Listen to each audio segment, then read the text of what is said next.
Shalom sahabat-sahabat BBL TLW. Hari ini Selasa tanggal 27 Agustus 2024 ya. Kita masih belajar materi DI yang membahas tentang bagaimana cara merenungkan firman Allah. Mari sebelumnya kita berdoa. Bapa di surga, terima kasih untuk hari yang baru ini. Kami bangun dengan tubuh yang sehat dan diberkati. Kami bersyukur buat penyertaan-Mu sepanjang malam yang telah berlalu dan di sepanjang hidup kami.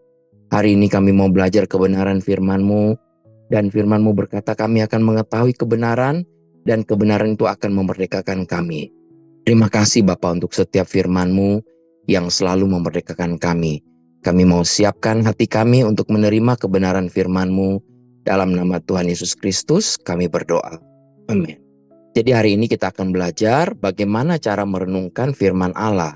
Satu ketika ada seorang anak SMA bertanya kepada saya, Pak Dolfi, bagaimana cara merenungkan firman Tuhan ya?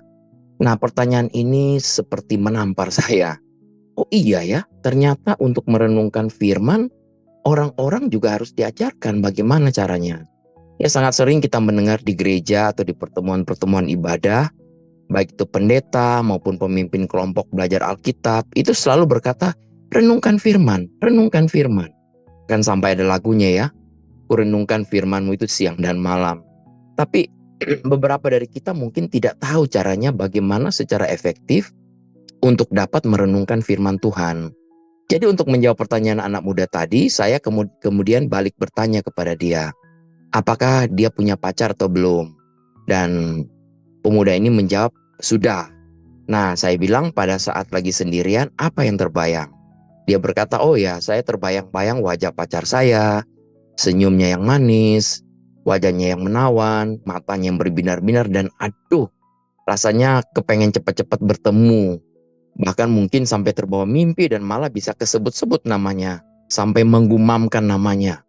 Nah, Bapak Ibu yang di sini yang pernah pacaran pasti ingat ya.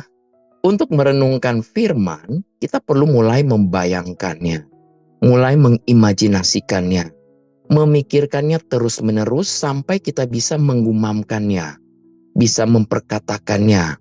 Nah, kalau ada yang tidak mengerti, kita perlu minta tolong kepada Roh Kudus supaya dia bisa memberikan roh hikmat dan wahyu untuk mengenal Tuhan itu dengan benar.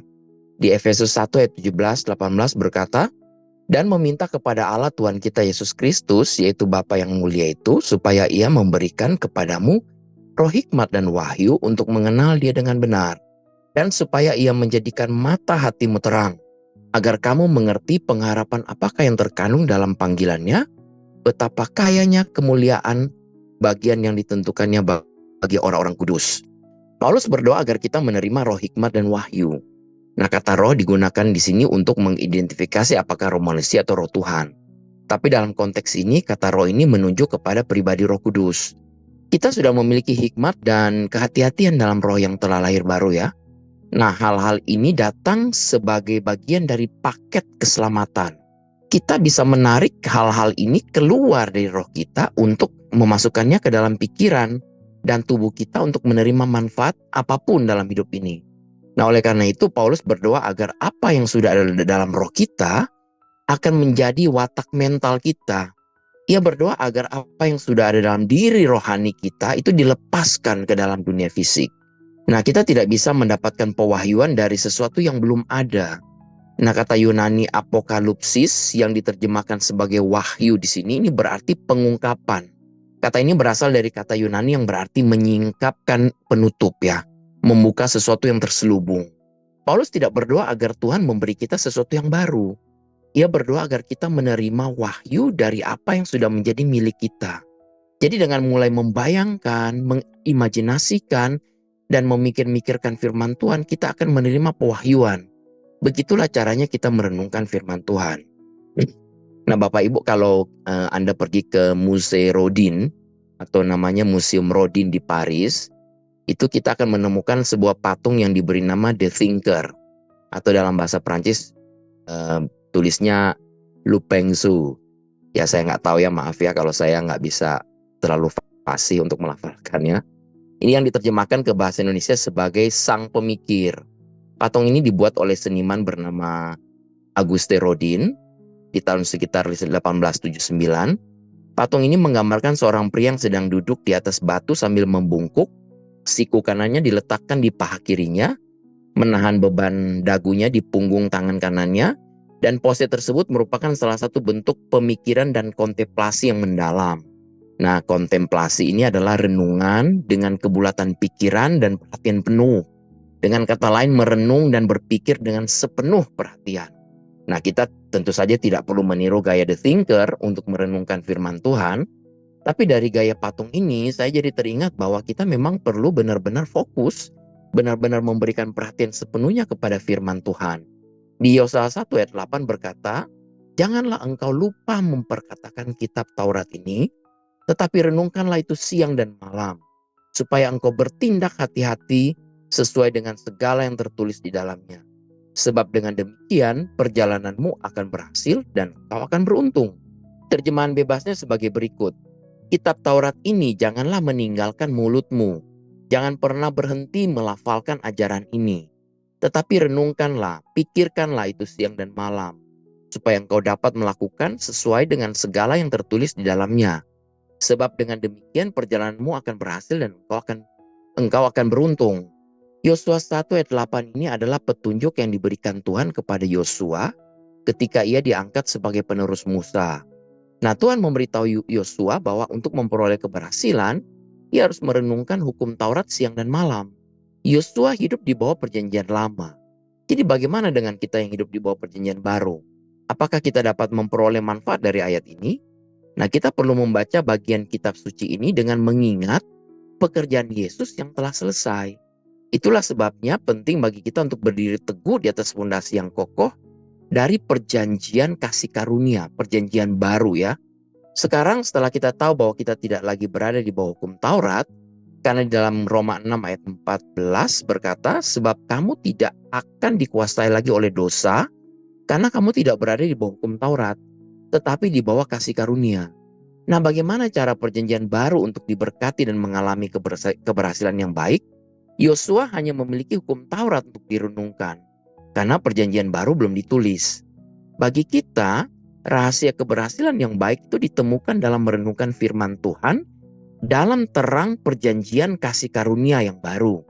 Nah, sebelum kita dapat membahas apa artinya merenungkan firman Tuhan, apa sebenarnya arti dari merenungkan atau dalam bahasa Inggrisnya ditulis sebagai meditate atau bermeditasi. Ketika Alkitab berbicara tentang meditasi, itu tidak hanya mengacu pada latihan mental. Kata Ibrani untuk meditasi dalam perjanjian lama adalah kata hagah, yang selain berarti bermeditasi atau membayangkan, itu juga mengandung arti mengucapkan atau bergumam, berbicara. Jadi hagah juga berarti berbicara dengan suara pelan atau bergumam. Nah, perhatikan bahwa Tuhan memberitahu Yosua, kitab Taurat ini tidak akan meninggalkan mulutmu. Dia nggak mengatakan bahwa itu tidak akan meninggalkan pikiranmu. Jadi kunci untuk merenungkan firman Tuhan bukan hanya perenungan mental, melainkan bisa memperkatakan, mengucapkan janji-janji Tuhan dengan mulut kita. Jadi apakah ini berarti kita harus terus-menerus memperkatakan berulang-ulang firman Tuhan? Misalnya, apakah saya harus terus-menerus berkata-kata, oleh bilur-bilur Yesus saya sembuh, oleh bilur-bilur Yesus saya sembuh, dan seterusnya? Apakah saya harus terus-menerus memperkatakan hal ini ketika saya membutuhkan kesembuhan? Nah, merenungkan atau bermeditasi pada firman Tuhan tidak berarti mengulang-ulang ayat Alkitab dengan sia-sia. Sama saja seperti kita membaca sebuah mantra. Ini jauh lebih dari sekedar mengulang-ulang. Setiap perkataan yang keluar dari mulut kita harus benar-benar meresap dulu dalam hati. Nah, beberapa waktu yang lalu istri saya panggil saya dan dia bilang, "Ayo coba kamu lihat ke depan cermin. Ayo mulai memperkatakan, kita sama-sama mulai memperkatakan firman Tuhan tentang siapa kita di dalam Kristus." Dan begitu kita mulai berdua mulai ngomong di depan cermin, rasanya berbeda. Meminjam istilah Bu Yeni Indra, makjleb ya katanya. Rasanya langsung makjleb begitu. Nah, pemazmur Daud menangkap esensi meditasi atau merenungkan ini dengan sangat tepat ketika ia berkata dalam Mazmur 29 ayat 3, "Hatiku bergejolak dalam diriku, menyala seperti api. Ketika aku berkeluh kesah, aku berbicara dengan lidahku." Terjemahan bebasnya berkata, "Hatiku berkobar dalam diriku. Ketika aku berpikir, api menyala, lalu aku berbicara dengan lidahku." Nah, saat kita merenungkan firman Tuhan, mintalah Roh Kudus untuk memberi kita pewahyuan baru tentang Yesus. Biarkan ayat Alkitab ini menyala dengan pewahyuan di dalam hati kita, dan saat kita berkata-kata dari pewahyuan yang menyala-nyala itu, Tuhan mengurapi kata-kata yang kita ucapkan. Ketika kita berkata oleh bilur-bilur Yesus, aku sembuh, dan pernyataan itu diucapkan dengan pewahyuan dan iman kepada Yesus, maka akan ada kuasa dalam pernyataan kita. Jadi bukan hanya sekedar perkataan biasa ya, seperti kita katakan, ya saya sudah sembuh. Dari nadanya saja kita bisa tahu apakah orang tersebut benar-benar memiliki iman atas pernyataan yang dia perkatakan atau hanya sekedar ikut-ikutan. Roma 10 ayat 17 berkata, jadi iman timbul dari pendengaran, dan pendengaran oleh firman Kristus. Nah, di bawah perjanjian baru, kita dapat merenungkan pribadi Yesus saat kita merenungkan firman.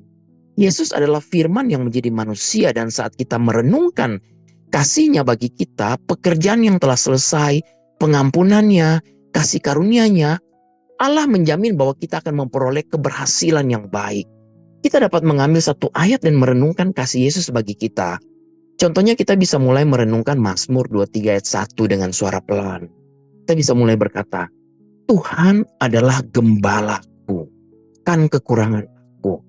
Saat kita mulai merenungkan ayat sederhana ini, kita mulai menyadari bahwa Tuhan adalah the Lord is, jadi waktu sekarang is, adalah gembala kita. Sekarang dia adalah gembala kita.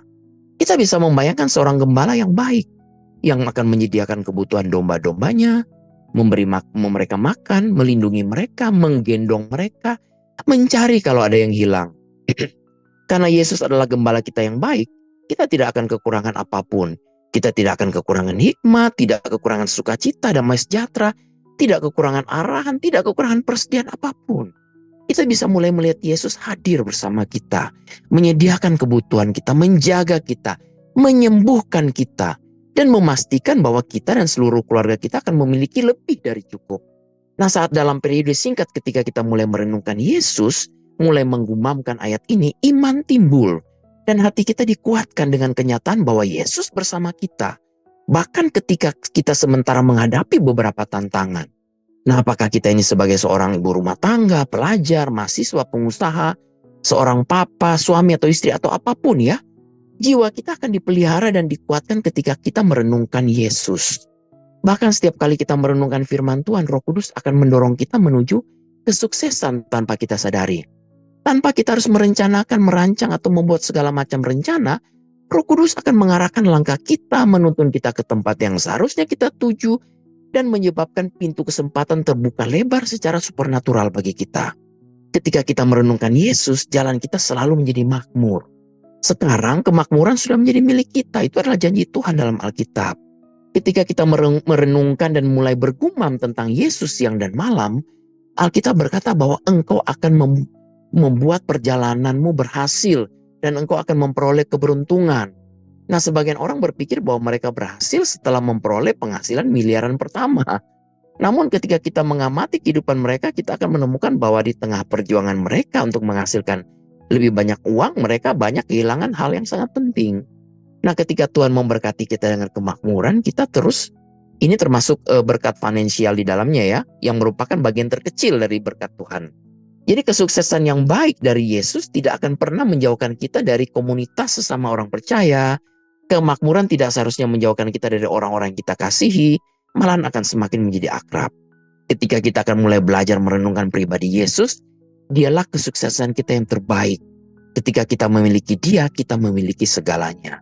Jadi iman tidak datang hanya dengan mendengar firman Allah, iman datang dengan mendengar firman Yesus dan pekerjaan-pekerjaan yang telah selesai. Jadi merenungkan firman Allah itu berarti merenungkan, bergumam dan mendengar tentang Yesus. Ini juga bukan berarti kita hanya membaca 4 Injil Matius, Markus, Lukas, dan Yohanes ya. Enggak ya, jadi setiap halaman dari seluruh Alkitab dari awal sampai akhir, dari Kejadian sampai Wahyu, semua merujuk kepada pribadi Yesus.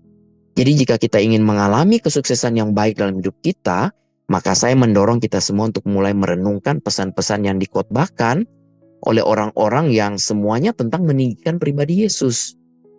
Tentang keindahannya, tentang kebaikan yang tidak layak kita terima, dan pekerjaan yang sempurna yang untuk kita di kayu salib. Semakin banyak kita merenungkan, mengimajinasikan, menggumamkan firman Tuhan tentang Yesus dan karya salibnya, semakin kita mendengar firman Kristus dan semakin banyak iman yang timbul dan muncul dalam diri kita. Dan itulah yang membuat hidup kita berhasil dan beruntung. Demikianlah firman Tuhan, pelajaran firman Tuhan 15 menit pagi hari ini. Sampai jumpa lagi besok. Tuhan Yesus memberkati.